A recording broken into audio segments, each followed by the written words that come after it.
ತಡ್ಕ ತಾಲೂಕು ಮಟ್ಟದ ಶಾಲಾ ಪ್ರಾರಂಭೋತ್ಸವ 2026-27.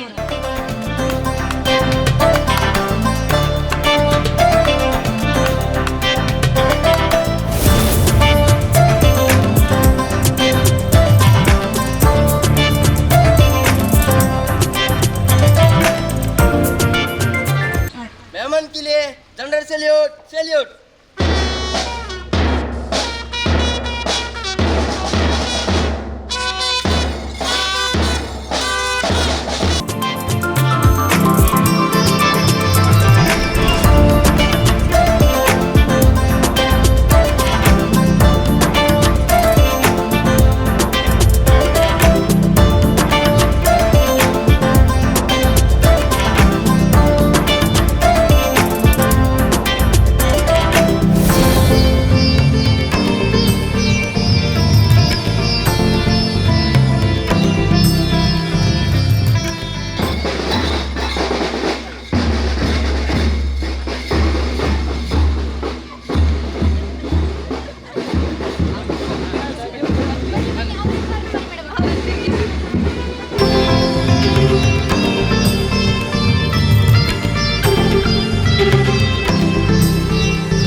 ಕರ್ನಾಟಕ ರಾಜ್ಯದಲ್ಲಿ ಇವತ್ತು ಪ್ರಾಥಮಿಕ ಮತ್ತು ಪ್ರೌಢಶಾಲೆಯ ಆರಂಭೋತ್ಸವ ಕಾರ್ಯಕ್ರಮಗಳು ಎಲ್ಲ ಶಾಲೆಗಳಲ್ಲಿ ಸ್ವಾಗತ ಮಾಡಬೇಕು. ಅವರಿಗೆ ಅಲ್ಲಿ ಸಿಕ್ಕಿರುವಂಥ ಸಂತೋಷದಿಂದ ಹೆಚ್ಚು ಸಂತೋಷ ಶಾಲೆಯಲ್ಲಿ ಸಿಕ್ಕಿದರೆ ಮುಂದಿನ ಅವರ ದಿವಸಗಳು ಮನಸ್ಸು ಬದಲಾವಣೆಯಾಗಿ ನಾವು ಶಾಲೆಗೆ ಹೋಗಬೇಕು ಅಂತ ಮನಸ್ಸಿನಲ್ಲಿ ಆಲೋಚನೆಗಳು ಬರ್ತದೆ. ಆ ದೃಷ್ಟಿಯಿಂದ ಇವತ್ತು ಎಲ್ಲ ಶಾಲೆಗಳಲ್ಲೂ ಕೂಡ ಶಾಲಾ ಪ್ರಾರಂಭೋತ್ಸವವನ್ನು ನಾವು ಮಾಡ್ತಾ ಇದ್ದೇವೆ. ಇವತ್ತು ಮಕ್ಕಳಿಗೆ ನಾವು ವಿದ್ಯಾಭ್ಯಾಸ ಅಂತ ಹೇಳಿದರೆ ಎಲ್ಲವನ್ನೂ ಕಳಿಸ್ಕೊಡ್ಬೇಕಾಗ್ತದೆ. ಯಾಕಂದರೆ ಮಕ್ಕಳಿಗೆ ಏನೂ ಗೊತ್ತಿರೋದಿಲ್ಲ. ಬರೀ ಶಾಲೆಯಲ್ಲಿ ಮಾತ್ರ ಕಳಿಸುವಂಥದ್ದಲ್ಲ, ತಂದೆ ತಾಯಿಯೂ ಕೂಡ ವಿದ್ಯಾಭ್ಯಾಸ ಅಂತ ಹೇಳಿದ್ರೆ 40% ಶಾಲೆಯಲ್ಲಿ ಕಳಿಸ್ತಾರೆ, 60% ಮನೆಯಲ್ಲಿ ಕಳಿಸುವಂಥ ಕೆಲಸಗಳು ಆಗಬೇಕು. ಆ ನಿಟ್ಟಿನಲ್ಲಿ ಈ ಸಲ KPSC ಮಾದರಿಯ ಶಾಲೆಗಳನ್ನು ಮಾಡಲಿಕ್ಕೆ ಇವತ್ತು ಶಿಲಾನ್ಯಾಸವನ್ನು ಮಾಡುವಂಥ ಕಾರ್ಯಕ್ರಮ ಇತ್ತು. ಹೊಸ ಸರ್ಕಾರ ರಚನೆ ಆಗುವ ವಿಚಾರದಲ್ಲಿ ಅದನ್ನು ಮುಂದೆ ಹಾಕಲಾಗಿದೆ. ನಮ್ಮ ಪುತ್ತೂರು ವಿಧಾನಸಭಾ ಕ್ಷೇತ್ರಕ್ಕೂ ಕೂಡ 4 KPSC ಶಾಲೆಗಳು ಬರ್ತವೆ. ಮುಂದಿನ ವರ್ಷಗಳಲ್ಲಿ ಪ್ರತಿ ಗ್ರಾಮಕ್ಕೆ ಒಂದು KPSC ಮಾದರಿಯ ಶಾಲೆಯನ್ನು ಮಾಡುವ ಮುಖಾಂತರ ಪ್ರತಿ ಸರ್ಕಾರಿ ಶಾಲೆಗಳಲ್ಲಿ LKGಯಿಂದ UKG ಅಪ್ ಟು 2nd PUCವರೆಗೆ ಇಂಗ್ಲೀಷ್ ಮಾಧ್ಯಮದಲ್ಲಿ ಕಲಿಸುವಂಥ ಕೆಲಸವನ್ನು ಮಾಡ್ತೇವೆ. ಪ್ರತಿಯೊಂದು ಸರ್ಕಾರಿ ಶಾಲೆಯ ಮಗುವನ್ನು ಶಾಲೆಗೆ ಬಸ್ಸಿನಲ್ಲಿ ಕರ್ಕೊಂಡು ಬಂದು ವಾಪಸ್ಸು ಅವರ ಮನೆಗೆ ಬಿಡುವಂಥ ಉಚಿತವಾಗಿ ಅವರ ಮನೆಗೆ ಬಿಡುವಂಥ ಕೆಲಸವನ್ನು ಸರ್ಕಾರ ಮಾಡ್ತದೆ. ಇದರಿಂದ ಗ್ರಾಮೀಣ ಪ್ರದೇಶದಲ್ಲಿ ಮತ್ತು ಬಡವರ ಮಕ್ಕಳು ಏನಿದ್ದಾರೆ, ಯಾರು ಇವತ್ತು ಪ್ರೈವೇಟ್ ಶಾಲೆಗಳಲ್ಲಿ ಕಲೀಲಿಕ್ಕೆ ಆಗೋದಿಲ್ಲ, ಅವರಿಗೂ ಕೂಡ ಕ್ವಾಲಿಟಿ ಎಜುಕೇಷನನ್ನು ಕೊಡುವಂಥ ಕೆಲಸವನ್ನು ಮಾಡ್ತೇವೆ. ಸುಮಾರು 15,000 ಎಕ್ಸ್ಪರ್ಟ್ ಟೀಚರ್ಗಳು ಅಂದರೆ ಸಬ್ಜೆಕ್ಟ್ ವೈಸ್ ಪಾಠ ಮಾಡುವ ಟೀಚರ್ಗಳ ನೇಮಕಕ್ಕೆ ಈಗಲೇ ಆದೇಶ ಆಗಿದೆ. ಮುಂದಿನ ದಿವಸಗಳಲ್ಲಿ ಮುಂದಿನ 6 ತಿಂಗಳಲ್ಲಿ ಈ ಟೀಚರ್ಗಳನ್ನ ನೇಮಕ ಮಾಡುವಂಥ ಕೆಲಸಗಳಾಗ್ತದೆ. ಯಾವ ಶಾಲೆಗಳಲ್ಲಿ ಕೂಡ ಟೀಚರ್ಗಳ ಕೊರತೆ ಇಲ್ಲದಾಗಿ ಅತಿಥಿ ಶಿಕ್ಷಕರನ್ನು ಕೂಡ ನೇಮಕ ಮಾಡುವಂಥ ಕೆಲಸವನ್ನು ಮಾಡ್ತೇವೆ. ಕ್ವಾಲಿಟಿ ಎಜುಕೇಷನ್ಗೆ ಈ ದೇಶ ವಿಶ್ವಗುರು ಆಗಬೇಕಿದ್ರೆ ನಮ್ಮ ಎಲ್ಲ ಮಕ್ಕಳಿಗೆ ಒಳ್ಳೆಯ ಕ್ವಾಲಿಟಿ ವಿದ್ಯಾಭ್ಯಾಸ ಎಜುಕೇಷನನ್ನು ಕೊಡುವ ಮುಖಾಂತರ ಈ ದೇಶದ ಆರ್ಥಿಕ ಪರಿಸ್ಥಿತಿಯನ್ನು ಮುಂದೆ ಕೊಂಡೋಗುವಂಥ ಕೆಲಸವನ್ನು ನಮ್ಮ ಸರ್ಕಾರ ಮಾಡ್ತದೆ. ಈಗ ಅತಿಥಿ ಬೆಕ್ಕರನ್ನು ನೇಮಕ ಮಾಡಲಿಕ್ಕೆ ಸರ್ಕಾರ ಆದೇಶ ಕೊಡುತ್ತದೆ. ಯಾರು ಈ ಹಿಂದೆ ಇದ್ದಾರೆ ಇಲ್ಲದ್ರೆ ಹೆಚ್ಚುವರಿ ಬೇಕಿದ್ರೆ ಅದನ್ನು ತಗೊಳ್ಳುವಂಥ ಕೆಲಸವನ್ನು ಮಾಡ್ತೇವೆ. KPSC ಒಂದು ಬೆಟ್ಟಂಪಾಡಿಗೆ ಒಂದು ಗ್ರಾಮಕ್ಕೆ ಒಂದು ಕೋಡಿಂಬಾಡಿ, ಒಂದು ಬಜತ್ತೂರು, ಇನ್ನೊಂದು ನೆಟ್ಟರಿಗೆ ಮಡ್ಡು 4 ಆಗಿದೆ. ಇನ್ನೊಂದು 5 ಹೆಚ್ಚುವರಿಯಾಗಿ ಕೇಳ್ತಾ ಇದ್ದೇವೆ. ಅದು ಬಂದರೆ ಪಾನಾಜೆಗೆ ಇಲ್ಲದ್ರೆ ಕಾವಿಗೆ ಕೊಡುವಂಥ ಕೆಲಸವನ್ನು ಮಾಡ್ತೇವೆ.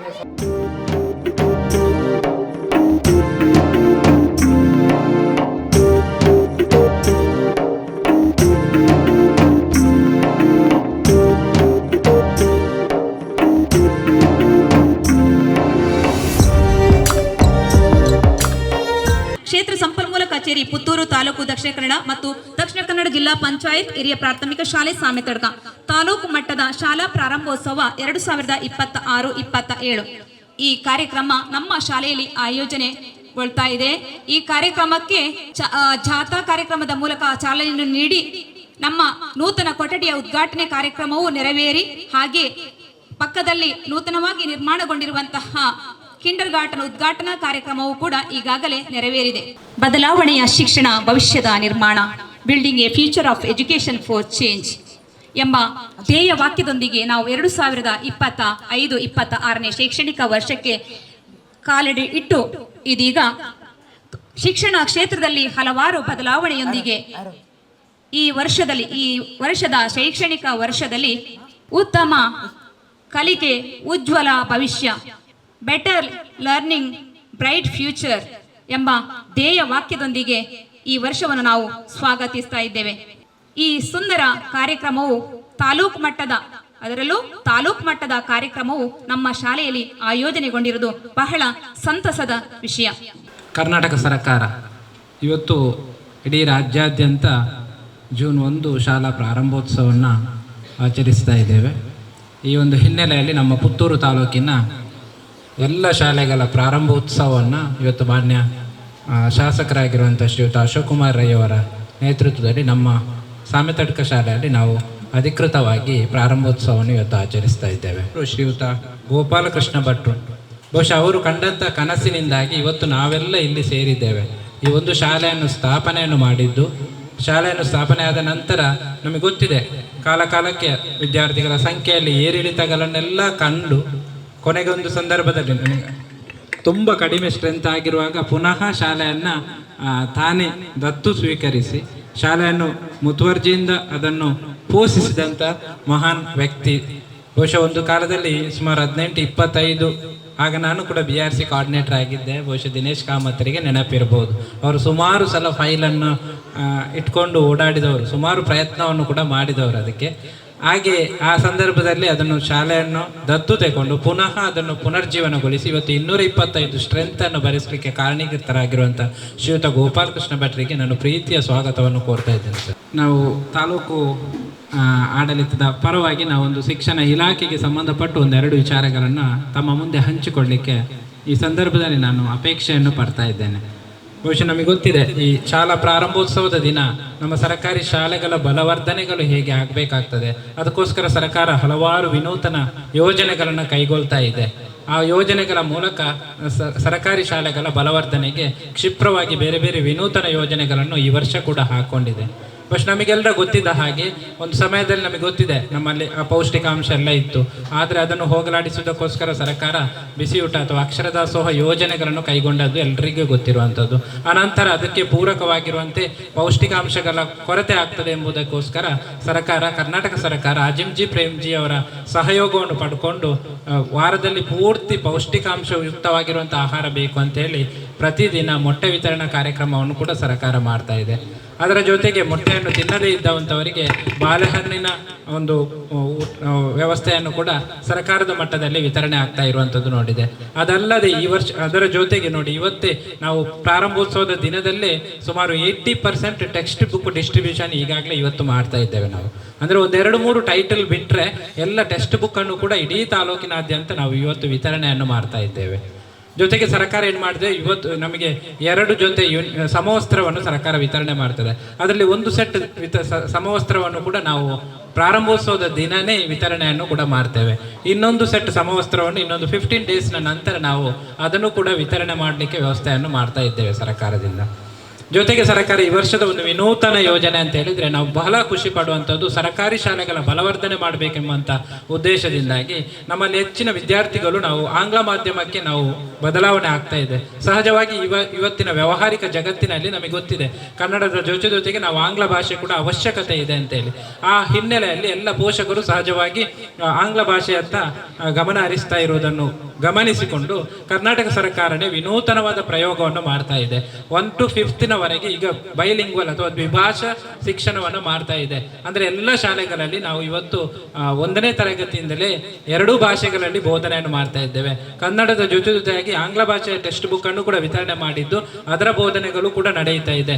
ಆ ಮೂಲಕ ಶಿಕ್ಷಣವನ್ನು ಮೇನ್ ಸ್ಟ್ರೀಮಿಗೆ ತರಬೇಕು, ನಮ್ಮ ಸರ್ಕಾರಿ ಶಾಲೆಗಳನ್ನು ಉಳಿಸಿಕೊಳ್ಬೇಕೆಂಬುದು ಸರ್ಕಾರದ ಯೋಜನೆಯಾಗಿದೆ.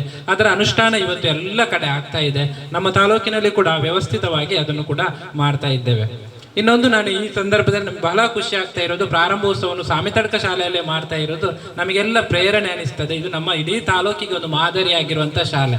ಯಾಕೆಂದರೆ 2018ರಲ್ಲಿ ಸರಿ ಆಗಲೇ ನಾವು ಮಾತಾಡುವಾಗ ಗೊತ್ತಾಗಿದೆ, 2018ರಲ್ಲಿ 18 ವಿದ್ಯಾರ್ಥಿಗಳಿದ್ದಂಥ ಸ್ಟ್ರೆಂತ್ ಇದ್ದಂಥ ಶಾಲೆ ಇವತ್ತು 225 ದಾಟಿದೆ ಅಂತ ಹೇಳಿದರೆ it's a very great achievement.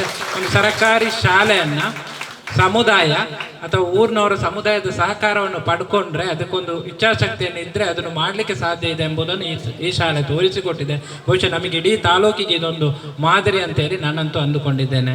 ಬಹುಶಃ ಇದರ ಆ ಪ್ರೇರಣೆ ನಮ್ಮೆಲ್ಲ ತಾಲೂಕಿನ ಇತರ ಶಾಲೆಗಳಿಗೂ ಇದು ಹರಡಲಿ, ನಮ್ಮ ಸರ್ಕಾರಿ ಶಾಲೆಗಳು ಇನ್ನಷ್ಟು ಬಲವರ್ಧನೆ ಆಗಲಿ.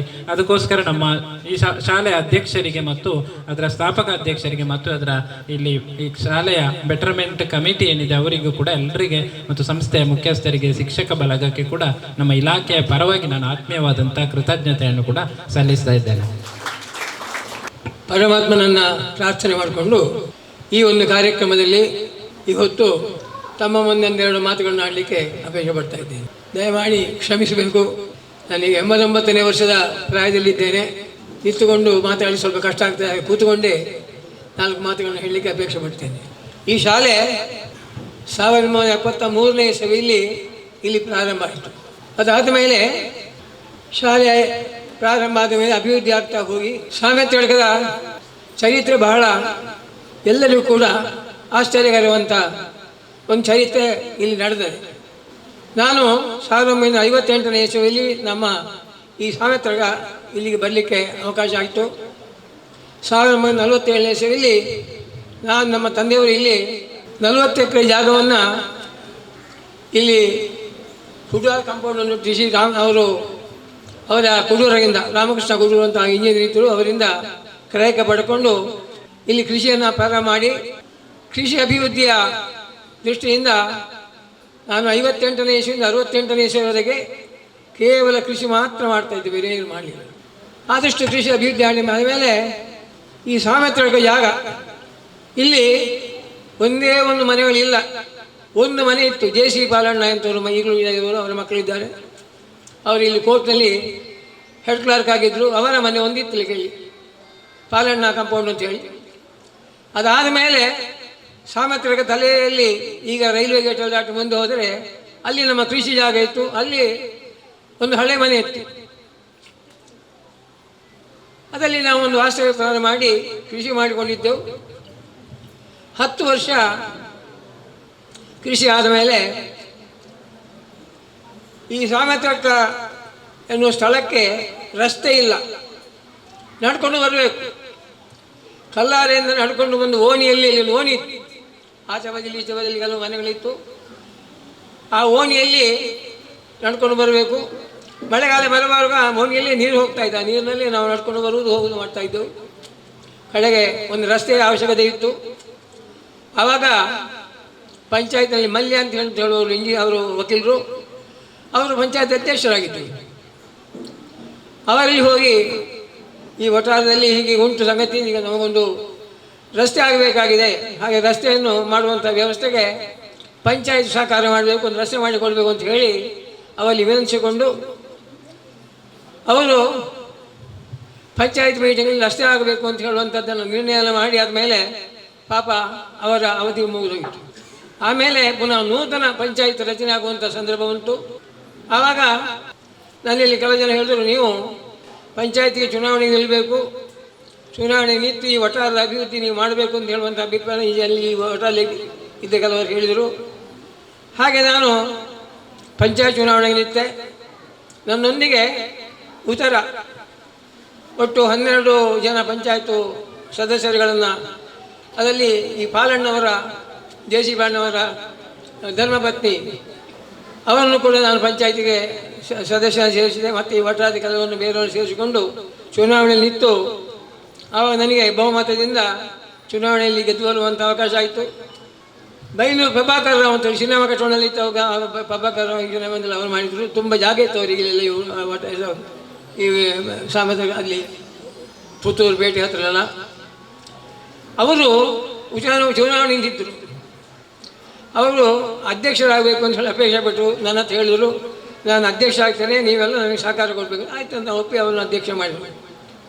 ಆ ಕಾಲದಲ್ಲಿ ಪಂಚಾಯತಿನಿಂದ ಇಲ್ಲಿಗೆ ರಸ್ತೆ ಮಾಡುವಂಥದ್ದನ್ನು ಪಂಚಾಯತಿನಲ್ಲಿ ಪಾಸ್ ಮಾಡಿ ಈಗ ಇರುವಂಥ ರಸ್ತೆಗೆ ಪಂಚಾಯತಿನಿಂದ ಹಣ ಮಂಜೂರು ಮಾಡಿಸಿ ಪಂಚಾಯತ್ ರಸ್ತೆಯನ್ನು ಮಾಡಿ ಈ ಸಾಮೆತಲಕಕ್ಕೆ ರಸ್ತೆ ಬರುವಂಥ ಒಂದು ವ್ಯವಸ್ಥೆಯನ್ನು ಮಾಡಲಿಕ್ಕೆ ಅವಕಾಶ ಆಯಿತು. ಅದಾದ ಮೇಲೆ ಈ ವಠಾರದಲ್ಲಿ ಬೇರೆ ಎಲ್ಲಿ ಮನೆ ಇಲ್ಲ ಅಂತ ಹೇಳಿಲ್ಲ. ಆ ಕಾಲದಲ್ಲಿ ನಾನು ಸ್ವಲ್ಪ ಸಕ್ರಿಯ ರಾಜಕೀಯದಲ್ಲಿದ್ದೆ. ಆವಾಗ ಹೌಸಿಂಗ್ ಬೋರ್ಡ್ನವರು ಇಡೀ ಎಲ್ಲ ತಾಲೂಕಲ್ಲಿ ಕೂಡ ಪ್ರತಿಯೊಂದು ಕಡೆ ಹೌಸಿಂಗ್ ಬೋರ್ಡ್ನ ಮನೆಗಳನ್ನು ಕಟ್ಟಬೇಕು ಅಂತ ಹೇಳುವಂಥ ನಿಯಮ ಆ ಕಾಲದ ಸರ್ಕಾರ ತೀರ್ಮಾನ ಮಾಡಿ ಪ್ರತಿ ತಾಲೂಕಿನ ಹೌಸಿಂಗ್ ಬೋರ್ಡಿಗೆ ಮನೆ ಕಟ್ಟಲಿಕ್ಕೆ ಜಾಗೆಯನ್ನು ಎಲ್ಲಿ ಉಂಟು ಅಂತ ಹೇಳಿ ನೋಡಿ ಕೊಡಬೇಕು ಅಂತ ಹೇಳಿ ಹೇಳಿದರು. ಹೌಸಿಂಗ್ ಬೋರ್ಡ್ ಚೇರ್ಮನ್ ವೆಂಕಟರಮಣ ಅಂತ ಹೇಳುವರು ಚೇರ್ಮನ್ ಆಗಿದ್ದರು. ಅವಾಗ ನಾನು ಅವರಲ್ಲೂ ವಿನಂತಿ ಮಾಡಿದೆ ಬೆಂಗಳೂರಿನಲ್ಲಿ ಹೌಸಿಂಗ್ ಬೋರ್ಡಿಗೆ ಸ್ಥಳ ಬೇಕು ಅಂತ ಹೇಳಿ ಗೊತ್ತಾಯಿತು ನನಗೆ. ನೀವು ಮನೆ ಕಟ್ಟುವುದಾದರೆ ಸಾಮೆತಲಕಲ್ಲಿ ಸ್ಥಳ ಕೊಡುವಂಥ ವ್ಯವಸ್ಥೆ ಮಾಡ್ಬೋದು ಅಂತ ಹೇಳಿದೆವು. ಕಡೆಗೆ ಅಲ್ಲಿಂದ ಅವರು ಸಂಬಂಧಪಟ್ಟ ಇಲಾಖೆಯನ್ನು ಕಳಿಸಿ ಇಲಾಖೆ ಮೂಲಕ ಇದನ್ನೆಲ್ಲ ಸರ್ವೆ ಮಾಡಿ ಈ ಇಡೀ ವಠಾರವನ್ನು ಸಾಮೆತಲಕಲ್ಲಿ ಒಂದು ಎಲ್ಲ ಜಾಗವನ್ನು ಹೌಸಿಂಗ್ ಬೋರ್ಡಿಗೆ ತಗೊಳ್ಳುವಂಥ ವ್ಯವಸ್ಥೆ ಆಯಿತು. ಹಾಗೆ ಹೌಸಿಂಗ್ ಬೋರ್ಡ್ ತಗೊಂಡಾದ ಮೇಲೆ ಅವರು ಮನೆ ಕಟ್ತೇವೆ ಅಂತ ಹೇಳಿದ್ರು. ಮನೆ ಕಟ್ಟಿಗೆ ಮನೆ ಯಾರಿಗೆ ಬೇಕು ಅಂತ ಹೇಳುವಂಥದ್ದು ಇಲ್ಲದೆ ಮನೆ ಕಟ್ಟೋದು ಯಾರಿಗೆ? ನಾವು 12 ಮನೆ ಕಟ್ತೇವೆ ಪ್ರಾರಂಭದಲ್ಲಿ. ಹಾಗೆ 12 ಮನೆ ಕಟ್ಟಲಿಕ್ಕೆ ನೀವು ಅಭ್ಯರ್ಥಿಗಳು ಯಾರಿಗೆ ಮನೆ ಬೇಕು ಅಂತ ಹೇಳುವ ಅಭ್ಯರ್ಥಿಗಳನ್ನು ಅರ್ಜಿಗಳನ್ನು ಸಂಗ್ರಹಿಸಿ ನಮಗೆ ಕೊಡಬೇಕು ಅಂತ ಹೇಳಿದ್ರು. ಹಾಗೆ ಈ ಊರಿನಲ್ಲಿ ಇರುವಂಥವ್ರು ಕೆಲವನ್ನೆಲ್ಲ ವಿಚಾರಿಸಿ ಅವರಿಗೆಲ್ಲ ಅರ್ಜಿಯನ್ನು ಸಂಗ್ರಹ ಮಾಡಿ ಹೌಸಿಂಗ್ ಬೋರ್ಡ್ ಅರ್ಜಿ ಕೊಟ್ಟಾಯಿತು. ಕಡೆಗೆ ಹೌಸಿಂಗ್ ಬೋರ್ಡನ್ನು ಕಟ್ಟಡ ಕಟ್ಟಲಿಕ್ಕೆ ಶುರು ಮಾಡಿದ್ರು. ಕಟ್ಟಡ ಕಟ್ಟಿ ಆಯಿತು. ಕಟ್ಟಡಾದ ಮೇಲೆ ಅದರ ಉದ್ಘಾಟನೆ ಆಯಿತು. ಅದಾದ ಮೇಲೆ ಮತ್ತಷ್ಟು ಮನೆಗಳ ಬೇಡಿಕೆ ಉಂಟು. ಪುನಃ ಹೌಸಿಂಗ್ ಬೋರ್ಡ್ನವ್ರಿಗೆ ಹೇಳಿ ಇನ್ನಷ್ಟು ಮನೆಗಳನ್ನು ನೀವು ಕಟ್ಟಬೇಕು ಅಂತ ಹೇಳಿ 2ನೇ ಸಲ ಹೌಸಿಂಗ್ ಬೋರ್ಡ್ನವರು ಮನೆ ಕಟ್ಟಿದರು. ಅದು ಲೋ ಕಾಸ್ಟ್ ಹೌಸಿಂಗ್ ಸ್ವಲ್ಪ ಇನ್ನೂ ಸ್ವಲ್ಪ 2 ಮನೆ ಕಟ್ಟಿದ್ರು. ಹಾಗೆ ಆ ಮನೆಗಳು ಕಟ್ಟಿ ಅದರಲ್ಲಿ ಕೂಡ ಎಲ್ಲ ವಾಸ್ತವ್ಯ ಪ್ರಾರಂಭ ಆಯಿತು. ಆಮೇಲೆ ಇಷ್ಟೆಲ್ಲ ಆದಮೇಲೆ ಇಲ್ಲಿ ಶಾಲೆ ಇಲ್ಲ, ಶಾಲೆ ಬೇಕು ಅಂತ ಹೇಳಿ ಅದಕ್ಕೂ ಕೂಡ ಸರ್ಕಾರದಿಂದ ಮಂಜೂರು ಮಾಡಿಸಿಕೊಂಡು ಶಾಲೆಯನ್ನು ಪ್ರಾರಂಭ ಮಾಡಿ ಆಯಿತು 73ನೇ ಇಸವಿಯಲ್ಲಿ. ಆ ಪ್ರಾರಂಭ ಶಾಲೆ ಕಟ್ಟಡ ಇಲ್ಲ, ಹಾಗೆ ದಕ್ಷಿಣದಿಂದ ಇಲ್ಲ. ಪಂಚಾಯತಿ ಹೋಗಿ ಅವರನ್ನು ಕೇಳಿಕೊಂಡು ಇಲ್ಲಿ ಕಟ್ಟಡ ಕಟ್ಟಲಿಕ್ಕೆ ಶಾಲೆ ಕಟ್ಟಲಿಕ್ಕೆ ಅಲ್ಲಿಂದ ಅನುಮತಿ ಪಡೆದು ಶಾಲೆ ಕಟ್ಟಡ ಪ್ರಾರಂಭವಾಗಿ ಊರವರ ಇಲ್ಲೆಲ್ಲ ಹತ್ತಿರ ಇದ್ದವರ ಮನೆಯೆಲ್ಲ ಸೇರಿಕೊಂಡು ದಾಖಲೆಲ್ಲ ಪಂಚಾಯತಿಯನ್ನು ಹಣ ಸ್ವಲ್ಪ ಮಂಜೂರಾಗಿ ಇಲ್ಲಿ ಸಣ್ಣ ಮನೆ ಕಟ್ಟಡ ಕಟ್ಟಿ ನಾವು ಶಾಲೆ ಪ್ರಾರಂಭ ಆಯಿತು. ಅದಾದ ಮೇಲೆ ಕಟ್ಟಡ ಬೆಳವಣಿಗೆ ಆಗಬೇಕಾಗಿ ಬಂತು. ಅದಕ್ಕೂ ಕೂಡ ದಾಖಲೆ ಪಂಚಾಯತಿನವರು ಅನುದಾನ ಕೊಟ್ಟರು. ಕಟ್ಟಡ ಆಯಿತು. ಅಭಿವೃದ್ಧಿ ಆಗ್ತಾ ಬಂದು 200ರ ಮೇಲೆ ಮಕ್ಕಳು ಒಂದು ಕಾಲದಲ್ಲಿ ಇತ್ತು. ಹಾಗೆ ನಡ್ಕೊಂಡು ಬಂದು ಕಡೆಗೆ ಏನಾಯಿತು ಅಂತ ಹೇಳಿದ್ರೆ 2018ನೇ ಇಸವಿಯಲ್ಲಿ 18 ಮಕ್ಕಳ ಸಂಖ್ಯೆ ಇಳಿದೋಯಿತು. ಏನು ಮಾಡೋದು ಗೊತ್ತಾಗಲಿಲ್ಲ. ಊರವರನ್ನೆಲ್ಲ ಕರೆದೊಂದು ಮೀಟಿಂಗ್ ಮಾಡುವಾಗ ಇಂಗ್ಲೀಷ್ ಮಾಧ್ಯಮ ಪ್ರಾರಂಭ ಮಾಡಿದ್ರೆ ನಾವೆಲ್ಲ ಈ ಊರಿನ ಮಕ್ಕಳ ಇಲ್ಲಿ ವಠಾರದವ್ರ ಮಕ್ಕಳನ್ನು ಕಳಿಸ್ತೇವೆ, ಬೇರೆ ಕಡೆಯಿಂದ ಇಲ್ಲಿಗೆ ಮಕ್ಕಳು ತುಂಬ ಬರೋರಿದ್ದಾರೆ, ಇಂಗ್ಲೀಷ್ ಮಾಧ್ಯಮ ಪ್ರಾರಂಭ ಮಾಡಬೇಕು ಅಂತ ಆಯಿತು. ಆವಾಗಿನ ಶಾಸಕರು ಮಠದೂರು ಅಂತಿದ್ರು ಇಲ್ಲಿ. ಅವರಲ್ಲಿ ವಿನಂತಿ ಮಾಡಿಕೊಂಡಾಗ ಅವರೇನು ಹೇಳಿದ್ರು ಅಂತ ಹೇಳಿದ್ರೆ, ನೀವು ಬರೀ ಇಂಗ್ಲೀಷ್ ಮೀಡಿಯಂ ಪರ್ಮಿಷನ್ ಕೇಳಬೇಕು ಅಂದರೆ ಮಕ್ಕಳ ಸಂಖ್ಯೆ ಜಾಸ್ತಿ ಆಗಬೇಕು, ಹಾಗಾದರೆ ಕೊಡ್ತಾರೆ, ಇಲ್ಲಿ ಕೊಡೋದಿಲ್ಲ. ಮಕ್ಕಳ ಸಂಖ್ಯೆ ನಾನು ಹೇಳಿದೆ, ನೀರಿಗೆ ಇಳಿಯದೆ ಈಜಲಿಕ್ಕೆ ಆಗಬೇಕು, ಈಜಲಿಕ್ಕೆ ಬೇಕಾದರೆ ನೀರು ಇಳಿಬೇಕು. ಹಾಗಾಗಿ ನೀವು ಮಂಜೂರು ಮಾಡಿದರೆ ಸರ್ಕಾರದಿಂದ ಮಕ್ಕಳು ಇಲ್ಲಿ ಬರ್ತಾ ಅಂತ ಹೇಳಿದ್ರೆ ಮಂಜೂರು ಮಾಡಬೇಕಾದ್ರೆ ನೀವು ಮಕ್ಕಳ ಸಂಖ್ಯೆ ತೋರಿಸಲೇಬೇಕು ನಮಗೆ ಅಂತ ಹೇಳಿದ್ರು.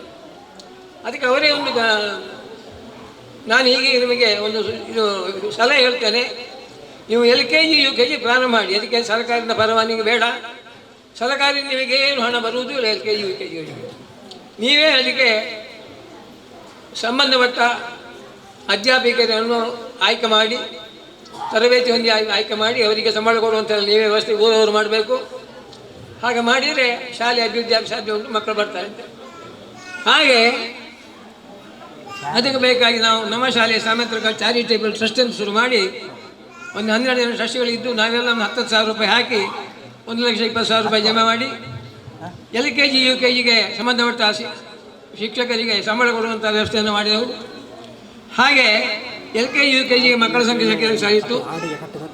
ಹಾಗೆ ಜಾಸ್ತಿ ಆಗಿ ಆಮೇಲೆ ಶಾಸಕರು ನನ್ನ ಹತ್ರ ಮಠದೂರಿನವರು ನಾನು ಆಂಗ್ಲ ಮಾಧ್ಯಮ ಶಾಲೆಗೆ ಪರವಾನಗಿ ತೆಗೆಸಿಕೊಡ್ತೇನೆ ಅಂತ ಹೇಳಿ ಒಪ್ಪಿದ್ರು. ಆದರೆ ಅವರ ಕಾಲದಲ್ಲಿ ಅವರು ತೆಗೆಸಿಕೊಳ್ಳಿಕ್ಕೆ ಆಗಲಿಲ್ಲ, ಯಾವ ಕಾರಣದಲ್ಲಿ ಗೊತ್ತಾಗಲಿಲ್ಲ. ಆದರೆ ನಮ್ಮ ಈ ಶಾಲೆಯ ಅಭಿವೃದ್ಧಿ ದೃಷ್ಟಿಯಿಂದ ಯೋಗ ಒಳ್ಳೆಯದೇನೋ. ಈಗಿನ ಶಾಸಕರು ಅಶೋಕ್ ಕುಮಾರ್ ಅವರು ಶಾಸಕರಾಗಿ ಬಂದರು. ಹಾಗೆ ಅವರಲ್ಲಿ ಹೇಳಿಕೊಂಡು ಅವರ ಹತ್ರ ವಿನಂತಿ ಮಾಡಿ ಅವರು ಈ ಶಾಲೆಗೆ ಇಂಗ್ಲೀಷು ಮಧ್ಯಮ ತರಗತಿ ಪ್ರಾರಂಭ ಮಾಡಲಿಕ್ಕೆ ಪರವಾನಗಿ ತೆಗೆಸಿಕೊಟ್ಟರು. ಹಾಗೆ ಇಂಗ್ಲೀಷ್ ಮಾಧ್ಯಮ ಪ್ರಾರಂಭ ಆದ ಮೇಲೆ ಶಾಲೆ ಅಭಿವೃದ್ಧಿ ಆಗುತ್ತಾ ಬಂತು, ಮಕ್ಕಳ ಸಂಖ್ಯೆ ಜಾಸ್ತಿ ಆಯಿತು. ಈಗ ಈ ಶಾಲೆ ಬಹುಶಃ ಪುತ್ತೂರು ತಾಲೂಕಿನಲ್ಲಿ ಅತಿ ಉತ್ತಮ ಮಟ್ಟದ ಶಾಲೆಯಾಗಿ ಪರಿವರ್ತನೆ ಹೊಂದಿದೆ. ಇದಕ್ಕೆ ಈ ಊರವರು ಸಹಕಾರ ಕೊಟ್ಟಿದ್ದಾರೆ, ಹಾಗೆ ನಗರಸಭೆಯವರು ಸಹಕಾರ ಕೊಟ್ಟಿದ್ದಾರೆ ಬೇರೆ ಬೇರೆ ರೀತಿಯಲ್ಲಿ. ಮತ್ತು ಹೆತ್ತವರು ಅವರು ಕೂಡ ಭಾಳ ಸಹಕಾರ ಕೊಟ್ಟರು, ಊರವರು ಎಲ್ಲ ಸಹಕಾರ ಕೊಟ್ಟಿದ್ದಾರೆ, ಯೋಗ ಮಂಡಲದವರು. ಹಾಗೆ ಈ ಹೊತ್ತು ಈ ಪರಿಸ್ಥಿತಿಗೆ ಈ ಶಾಲೆ ಬಂದಿದೆ. ಹಾಗೆ ಅಭಿವೃದ್ಧಿ ಹೊಂದಿದಂಥ ಈ ಶಾಲೆ ಇವತ್ತು ನಿಮಗೆಲ್ಲರಿಗೂ ಕೂಡ ಮನಸ್ಸಿಗೆ ಸಂತೋಷವಾಗುವಂಥ ರೀತಿಯಲ್ಲಿ ಇಲ್ಲಿ ಉತ್ತಮವಾದಂಥ ಪಾಠ ಮಕ್ಕಳಿಗೆ ಸಿಗ್ತಾ ಇದೆ. ಶಿಕ್ಷಕ ಹೊಂದವರು ಬಹಳಷ್ಟು ಪ್ರಯತ್ನ ಮಾಡಿ, ಮುಖ್ಯವಾಗಿ ಇಲ್ಲಿ ಆಯ್ಕೆಯಾಗಿ ಬಂದ ಮರಿಯಮ್ಮ ಟೀಚರು ಅವರು ಬಹಳಷ್ಟು ಪ್ರಯತ್ನ ಮಾಡಿದ್ದಾರೆ ಈ ಶಾಲೆಯ ಅಭಿವೃದ್ಧಿಗೆ. ಉಳಿದ ಶಿಕ್ಷಕಿಯರು ಕೂಡ ತುಂಬ ಪ್ರಯತ್ನ ಮಾಡಿ ಮಕ್ಕಳಿಗೆ ಉತ್ತಮ ರೀತಿಯ ವಿದ್ಯೆಯನ್ನು ಹೇಳಿಕೊಟ್ಟು ಹೆಚ್ಚಿನ ಮಕ್ಕಳು ಇಲ್ಲಿಗೆ ಸೇರುವಾಗ ಆಗಿದೆ. ಶಾಲೆ ಅಭಿವೃದ್ಧಿ ಆಗಿದೆ, ನನಗೆ ಭಾಳ ಸಂತೋಷ ಆಗ್ತಾ ಇದೆ. ಮೂರವರು ನೀವೆಲ್ಲರೂ ಸೇರಿ ಸಹಕಾರದಿಂದ ಸರ್ಕಾರವು ಕೂಡ ಇನ್ನು ಮುಂದೆ ನಮಗೆ ಕಾಯ ಕಾಲಕ್ಕೆ ಪ್ರೋತ್ಸಾಹ ಕೊಟ್ಟರೆ ಜೂನಿಯರ್ ಕಾಲೇಜ್ ಮಾಡಬೇಕು ಅಂತ ಒಂದು ಅಭಿಪ್ರಾಯ ನಮಗಿದೆ. ಅದಕ್ಕೂ ಕೂಡ ಪರಮಾತ್ಮ ಅನುಗ್ರಹ ಮಾಡಲಿ, ಸರ್ಕಾರ ಅದಕ್ಕೆ ನಮಗೆ ಅನುಕೂಲ ಒದಗಿಸಿಕೊಳ್ಳಿ, ಪರವಾನಗಿ ಕೊಡಲಿ. ನೀವೆಲ್ಲರೂ ಸಹಕಾರ ಮಾಡಿ ಮುಂದೆ ಇಲ್ಲಿ ಜೂನಿಯರ್ ಕಾಲೇಜ್ ಆಗಲಿಕ್ಕೆ ಪ್ರಯತ್ನ ಮಾಡಬೇಕು ಅಂತ ಹೇಳುವಂಥ ಒಂದು ವಿನಂತಿಯನ್ನು ತಮ್ಮ ಎಲ್ಲರಲ್ಲಿ ಮಾಡಿಕೊಂಡು ನನ್ನ ಮಾತುಗಳನ್ನು ಮುಗಿಸ್ತೇನೆ. ಜೈ ಹಿಂದ್, ಜೈ ಕರ್ನಾಟಕ. ಶಾಲಾ ಪ್ರಾರಂಭೋತ್ಸವದ ಸಭಾ ಕಾರ್ಯಕ್ರಮದ ಉದ್ಘಾಟನಾ ಕಾರ್ಯಕ್ರಮ ಪಿಂಗಾರದ ಹೂವನ್ನು ಅರಳಿಸುವುದರ ಮೂಲಕ ಇದೀಗ ಉದ್ಘಾಟನಾ ಕಾರ್ಯಕ್ರಮ.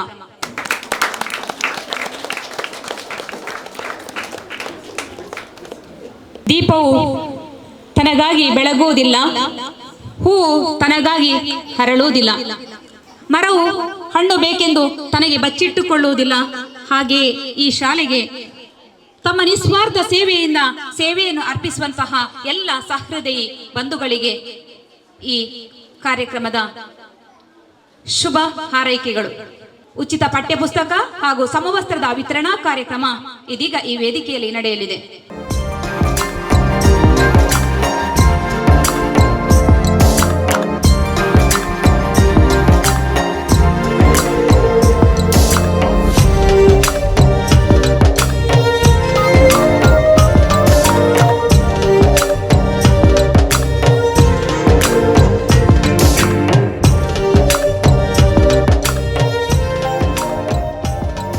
ಮೇ 31ರಂದು ಪುತ್ತೂರು ತಾಲೂಕಿನ ಕ್ಷೇತ್ರ ಶಿಕ್ಷಣಾಧಿಕಾರಿಯಾಗಿ ಸೇವೆ ಸಲ್ಲಿಸಿ ನಿವೃತ್ತಿಗೊಂಡ ಮಾನ್ಯ ವಿಷ್ಣು ಪ್ರಸಾದ್ ಸಿ ಇವರನ್ನು ನಮ್ಮ ಶಾಲೆಯ ಪರವಾಗಿ ಸನ್ಮಾನಿಸುವ ಕಾರ್ಯಕ್ರಮ.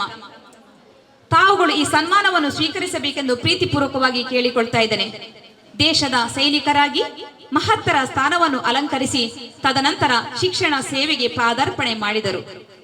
ಕ್ಷೇತ್ರ ಸಂಪನ್ಮೂಲ ಕೇಂದ್ರದ ಅಧಿಕಾರಿಯಾಗಿ ಕರ್ತವ್ಯವನ್ನು ನಿಭಾಯಿಸಿ ನಂತರ ಶಾಂತಿನಗರ ಪ್ರೌಢಶಾಲಾ ಮುಖ್ಯ ಶಿಕ್ಷಕರಾಗಿ, ಪುತ್ತೂರು ತಾಲೂಕಿನ ಅಕ್ಷರ ದಾಸೋಹ ನಿರ್ದೇಶಕರಾಗಿ ಮತ್ತು ಕ್ಷೇತ್ರ ಶಿಕ್ಷಣಾಧಿಕಾರಿಯಾಗಿ 3 ಹುದ್ದೆಗಳನ್ನು ಪ್ರಾಮಾಣಿಕವಾಗಿ ಕರ್ತವ್ಯವನ್ನು ನಿಭಾಯಿಸಿಕೊಂಡು ಹಾಗೂ 2 ಪಂಚಾಯತ್ಗಳ ಆಡಳಿತ ಅಧಿಕಾರಿಯಾಗಿ ಏಕಕಾಲದಲ್ಲಿ 5 ಹುದ್ದೆಗಳನ್ನು ಸಾವಧಾನವಾಗಿ ನಿಭಾಯಿಸಿಕೊಂಡು ಮುನ್ನಡೆಸುವ ಚಾಕ್ಯಚಕ್ಯತೆ ಇರುವ ಏಕೈಕ ವ್ಯಕ್ತಿ ಅಂದರೆ ತಾವುಗಳು ಸರ್.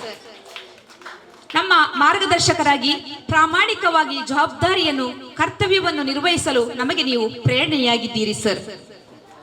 ಇಂದು ವೃತ್ತಿಯಿಂದ ನಿವೃತ್ತಿ ಹೊಂದಿ ವಿಶ್ರಾಂತ ಜೀವನಕ್ಕೆ ಕಾಲಿಡುತ್ತಿರುವ ನಿಮ್ಮ ಜೀವನಕ್ಕೆ ಶುಭಾಶಯಗಳು.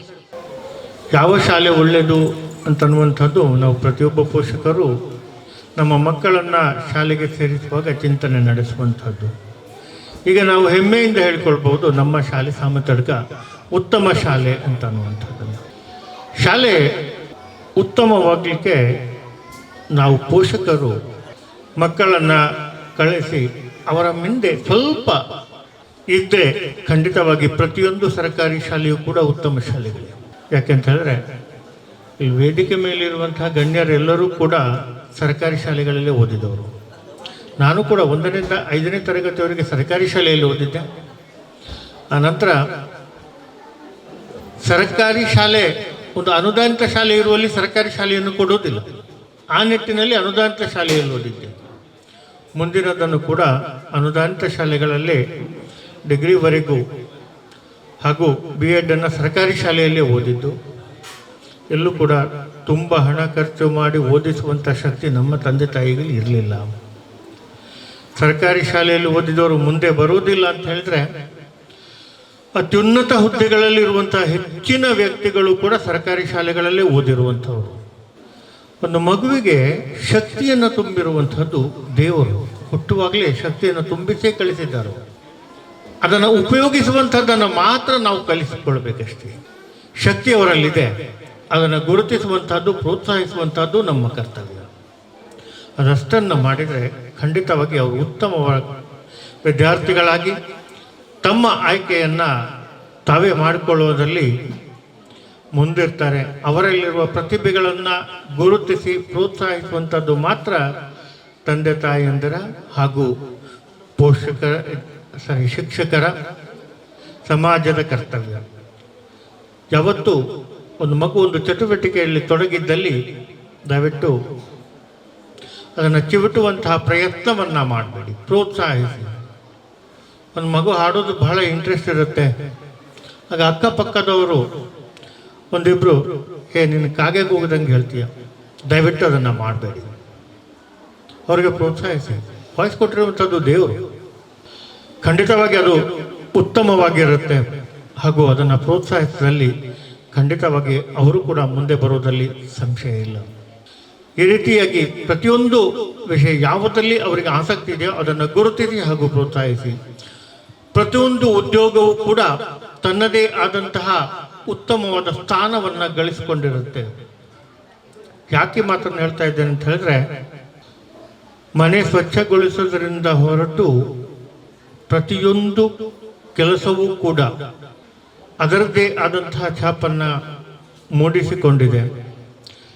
ನಾವು ಉದ್ಯೋಗವನ್ನು ಹೇಳೋದಾದರೆ ಸಫಾಯಿ ಕರ್ಮಚಾರಿಗಳು ಅಂತ ಹೇಳ್ತೀವಿ. ಅವರನ್ನು ಸ್ವಲ್ಪ ಕೆಳಮಟ್ಟದಲ್ಲಿ ನಾವು ಕಾಣ್ತೇವೆ ಅಂತ ಅಂದ್ಕೊಳ್ಳಿ. ಒಂದು ವೇಳೆ ಅವರು ಒಂದು ವಾರ ಕಸ ಗುಡಿಸಲಿಕ್ಕೆ ಬಾರದೇ ಇದ್ದರೆ ನಮ್ಮ ಪೇಟೆ ರಸ್ತೆಯಲ್ಲಿ ನಾವು ನಡೆದಾಡಲಿಕ್ಕೆ ಸಾಧ್ಯ ಉಂಟಾ? ಯೋಚನೆ ಮಾಡ್ಕೊಳ್ಳಿ. ಅವರು ಬೆಳಿಗ್ಗೆ ನಾವು ಹೇಳೋದಕ್ಕಿಂತ ಮೊದಲು ಆ ರಸ್ತೆಗಳನ್ನು ಗುಡಿಸ್ತಾರೆ. ಅವರ ಶ್ರಮ ಎಷ್ಟಿದೆ, ಅದು ಹೊಟ್ಟೆ ಹೊರೆಯುವ ಸಾಧನವಲ್ಲದೆ ಬೇರೆ ಯಾವುದೂ ಅಲ್ಲ. ಯಾವುದೇ ಉದ್ಯೋಗಗಳು ಕೀಳಲ್ಲ. ಇದನ್ನು ನಮ್ಮ ಮಕ್ಕಳಿಗೆ ನಾವು ಕಲಿಸಬೇಕಾಗಿದೆ. ಪ್ರತಿಯೊಂದು ಹುದ್ದೆಯನ್ನು ಗೌರವಿಸುವುದನ್ನು ಕಲಿಸಿ. ಆ ಒಂದು ನಿಟ್ಟಿನಲ್ಲಿ ಸರ್ಕಾರಿ ಶಾಲೆಯಲ್ಲಿ ಇದೆಲ್ಲವನ್ನು ಕಲಿಸ್ತದೆ ಅಂತನ್ನುವಂಥ ಒಂದು ಆಶಯ ನಮ್ಮದು. ಯಾಕೆಂತಂದರೆ ಸ್ವಲ್ಪ ಸಶಕ್ತರು ಅಂತ ನಾವು ಅಂದುಕೊಂಡಿದ್ದು ನಮ್ಮ ಮಕ್ಕಳನ್ನು ಕಸಗುಡಿಸೋದು. ನನ್ನ ಮಗ ಕಸಗುಡಿಸೋದು ಕೂಡ ಬೇಡ, ತಟ್ಟೆ ತೊಳೆಯೋದು ಬೇಡ. ನೀವು ಒಂದೆರಡು ದಿನ ಮನೆಯಲ್ಲಿ ಇಲ್ದಿದ್ರೆ ನಮ್ಮ ತಟ್ಟೆಗಳನ್ನೆಲ್ಲವನ್ನು ರಾಶಿ ಹಾಕಿರ್ತಾನೆ. ದೊಡ್ಡವನಾದಾಗಲೂ ಕೂಡ ಸಿಂಕಲ್ಲಿ ಎಲ್ಲ ಪಾತ್ರೆಗಳನ್ನು ಇಟ್ಟು ವಾಸನೆ ಬರಲಿಕ್ಕೆ ಪ್ರಾರಂಭವಾಗುತ್ತೆ. ಅಂಥ ಮಕ್ಕಳು ಬೇಕಾ, ಅಥವಾ ತಮ್ಮ ಬೇಕಾದಂತಹ ವಸ್ತುಗಳನ್ನು ತಾವೇ ಮಾಡಿಕೊಂಡು ಸ್ವಚ್ಛವಾಗಿರಿಸುವಂತಹ ಮಕ್ಕಳು ಬೇಕೋ, ಇದು ನಮಗೆ ಬಿಟ್ಟದ್ದು. ಇದನ್ನು ಸರ್ಕಾರಿ ಶಾಲೆ ಕಲಿಸಬೇಕು ಅಂತ ಅನ್ನುವಂಥದ್ದು ನಮ್ಮ ಆಶಯ. ಈ ಒಂದು ನಿಟ್ಟಿನಲ್ಲಿ ಸರ್ಕಾರಿ ಹಿರಿಯ ಪ್ರಾಥಮಿಕ ಶಾಲೆ ಸಾಮೆತಡ್ಕ 18 ಮಕ್ಕಳಿಂದ 200 ಮಕ್ಕಳನ್ನು ದಾಟಿದೆ. ಮುಂದಕ್ಕೆ 12ನೇ ತರಗತಿಯವರೆಗೆ ಅಪ್ಗ್ರೇಡ್ ಆಗಿ ಕನಿಷ್ಠ ಒಂದು 750-800 ಮಕ್ಕಳು ಓದುವಂತಹ ಶಾಲೆ ಇದಾಗಲಿ. ಆ ಒಂದು ಕ್ರೆಡಿಟ್ ಸಾಮೆತಡ್ಕ ಗೋಪಾಲಕೃಷ್ಣ ಭಟ್ರಿಗೆ ಬರಲಿ ಅಂತ ಹೇಳ್ತಾ ಈ ಒಂದು ಅವಕಾಶಕ್ಕೆ ಧನ್ಯವಾದಗಳನ್ನು ಹೇಳಿ ನನ್ನ ಮಾತುಗಳನ್ನು ಮುಗಿಸ್ತೇನೆ. ಜೈ ಹಿಂದ್. ವಿದ್ಯಾಮಾತಾ ಅಕಾಡೆಮಿಯ CEO ಹೌದು. ಹಾಗೆ ಬೇರೆ ಬೇರೆ ಕ್ಷೇತ್ರದಲ್ಲಿ ಸಾಧನೆಯನ್ನು ಗೈದಿರುವಂತಹ ವ್ಯಕ್ತಿ. ಅಲ್ಲದೆ ನಮಗೆ ಈಗಾಗಲೇ ಒಂದು ನೂತನ ಕೊಠಡಿಯ ನಿರ್ಮಾಣ ಆಗಿದೆ NMPA ವತಿಯಿಂದ. ಈ ಒಂದು ಕೊಠಡಿ ಬರಲಿಕ್ಕೆ ಕಾರಣೀಕರ್ತರು ಕೂಡ ಹೌದು. ನಮ್ಮ JCಯ ಒಂದು ಕಾರ್ಯಕ್ರಮ ಆದಾಗ ನಾವು ಈ ರೀತಿ ನಮ್ಮ ಸಮಸ್ಯೆಗಳನ್ನು ಹೇಳಿಕೊಂಡಾಗ ನಮ್ಮ ಶಾಲೆಗೆ ಒಂದು ಅತಿ ಅಗತ್ಯವಾಗಿರುವಂತಹ ಕೊಠಡಿ ಬೇಕಾಗಿದೆ ಅಂತ ಕೇಳಿಕೊಂಡ ನಿಟ್ಟಿನಲ್ಲಿ ಅವರು ನಮಗೆ ಸೂಚನೆಯನ್ನು ನೀಡಿದರು. ನೀವು NMPAಗೆ ಲೆಟರ್ ಮಾಡಿದರೆ ನಿಮಗೆ ಖಂಡಿತ ಅದರಲ್ಲಿ ಸಿಗುವಂಥ ಸಾಧ್ಯತೆಗಳು ಇವೆ ಅಂತೇಳಿ ಆ ಒಂದು ವ್ಯವಸ್ಥೆಯನ್ನು ಕಲ್ಪಿಸಿಕೊಡುವಲ್ಲಿ ಕಾರಣೀಕರ್ತರಾಗಿದ್ದಾರೆ. ಸರ್, ನಮಗೆ ಮುಂದಿನ ದಿನಗಳಲ್ಲಿಯೂ ಕೂಡ ಎಷ್ಟು ಸಮಸ್ಯೆ ಇದೆ ಅಂತ ಹೇಳಿದ್ರೆ, ಇಲ್ಲಿ ಈ ಕೊಠಡಿಯಲ್ಲಿ 3 ತರಗತಿಗಳು ನಡೆಸಬೇಕಾಗಿದೆ. ಇದು ನಾನು ನಮ್ಮ ಇಲಾಖೆಗೆ ನಾನು ತಿಳಿಸ್ತಾ ಇದ್ದೇನೆ ಸರ್. 3 ತರಗತಿಗಳನ್ನು ಈ ಕೊಠಡಿಯಲ್ಲಿ ಮಾಡಬೇಕಾಗಿದೆ. ಯಾಕೆಂತ ಹೇಳಿದ್ರೆ ಮೊದಲು ಕಡಿಮೆ ಮಕ್ಕಳಿದ್ರು, ಕೊಠಡಿಗಳು ಸಾಕಾಗ್ತಿತ್ತು. ಆದರೆ ಈ ಶೈಕ್ಷಣಿಕ ವರ್ಷದಲ್ಲಿ 225ಕ್ಕೆ ಮಕ್ಕಳ ಸಂಖ್ಯೆ ಏರಿಕೆಯಾಗಿದೆ. ಹಾಗಾಗಿ ಕೊಠಡಿ ಅತಿ ಅವಶ್ಯಕವಾಗಿ ಬೇಕಾಗಿದೆ. ಇಲಾಖೆಯಿಂದ ಯಾವುದಾದ್ರೂ ಅನುದಾನಗಳು ಬರುವಂತಿದ್ರೆ ಸರ್, ಅದರ ಜೊತೆಗೆ ಅಡುಗೆ ಕೋಣೆ ಕೂಡ ಬಹಳ ಇಕ್ಕಟ್ಟಿನಿಂದ ಕೂಡಿದ್ದು ತುಂಬಾ ಸಂಕಷ್ಟದಲ್ಲಿ ಅಡುಗೆಯನ್ನು ಮಾಡುವಂತಹ ಪರಿಸ್ಥಿತಿ ಎದುರಾಗಿದೆ. ನಾವು ಈಗಾಗಲೇ ಮಾನ್ಯ ಆಯುಕ್ತರಲ್ಲಿಯೂ ಕೂಡ ಈ ಬಗ್ಗೆ ತಿಳಿಸಿದಾಗ ಇಲಾಖೆಯಿಂದ ಅದರ ಬಗ್ಗೆ ಮಾಹಿತಿಯನ್ನು ಪಡೆದುಕೊಂಡು ಖಂಡಿತವಾಗಿ ದೊರಕಿಸಿಕೊಡುವಂತ ವ್ಯವಸ್ಥೆಯನ್ನು ಮಾಡ್ತೇವೆ ಅಂತ ಹೇಳಿದ್ದಾರೆ ಸರ್. ಅದನ್ನೊಂದು ಆದಷ್ಟು ಬೇಗ ಸರ್ಕಾರದ ಗಮನಕ್ಕೆ ತಂದು ಆ ವ್ಯವಸ್ಥೆಯನ್ನು ನಮ್ಮ ಶಾಲೆಗೆ ಒದಗಿಸಿಕೊಟ್ಟಲ್ಲಿ ನಮ್ಮ ಪೋಷಕರಿಗೆ, ನಮ್ಮ ಮಕ್ಕಳಿಗೆ ಬಹಳ ಅನುಕೂಲವಾಗುವುದರಲ್ಲಿ ಸಂಶಯವೇ ಇಲ್ಲ.